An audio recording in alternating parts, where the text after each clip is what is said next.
अस्सलामुअलैकुम नाजरीन, आज हम बनाने वाले हैं मसाला मटन चाप। तो इसे बनाने के लिए 700 ग्राम हमने मटन की चाप ली और चाप को अच्छी तरह हमने धो लिया है।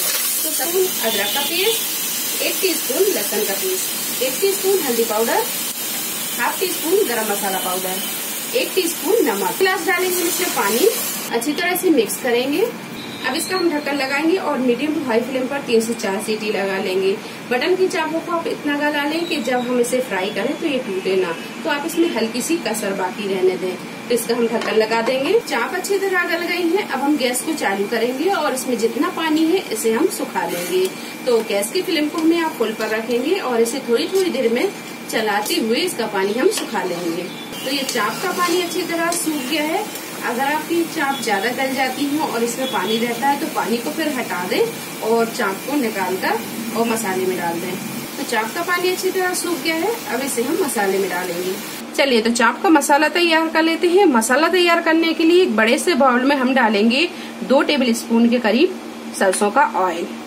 अगर आप सरसों का ऑयल नहीं पसंद करते हैं तो फिर आप यहाँ पर वेजिटेबल ऑयल भी डाल सकते हैं। 2 टेबल स्पून डालेंगे tandoori masala, half tea spoon भुना कुटा जीरा, हाफ टी स्पून काली मिर्चों का पाउडर, हाफ टी स्पून कुटी हुई लाल मिर्च, हाफ टी स्पून गरम मसाला पाउडर, 1 टेबल स्पून कश्मीरी लाल मिर्च, हाफ टी स्पून नमक डालेंगे। नमक हम चाप में डाल चुके हैं तो नमक यहाँ हिसाब से ही डालेंगे। 2 टेबल स्पून डालेंगे इसमें दही, 1 नींबू का रस डाल देंगे, half tea spoon orange food colour, इसे जर्दे का रंग भी बोलते हैं, ये डाल देंगे।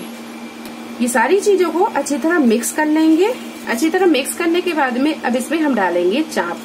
चलिए तो ये चापों पर लगाएंगे अब हम मसाला। तो इस तरह एक चाप लेंगे और चम्मच से ये मसाला हम लगाते जाएंगे। चाप पर जब मसाला अच्छे से लग जाए तो इसे हम एक दूसरे बर्तन में रखते जाएंगे इस तरह, और इस तरह सारी चापों पर हम मसाला लगा लेंगे। चाप फ्राई करने के लिए गैस पर हमने एक पैन को रख दिया है। ये पैन अच्छी तरह गर्म हो गया है। अब इसमें हम डालेंगे ये चापें। आधी चापों को हम फ्राई कर लेते हैं, आधी चाप हम बाद में फ्राई करेंगे। तो ये मसाला जो बचा हुआ है ये मसाले को हम इस पर डाल देंगे। गैस को हम यहाँ स्लो पर रखेंगे और स्लो फ्लेम पर ही इसे फ्राई होने देंगे। चाप जब दोनों साइड से अच्छी तरह फ्राई हो जाए, ये देखिए दोनों साइड से अच्छी तरह फ्राई हो गई है, तो इन्हें अब हम निकाल लेंगे। तो ये चापों को हमने फ्राई कर लिया है। बची हुई चापों को भी इसी तरह फ्राई कर लेंगे।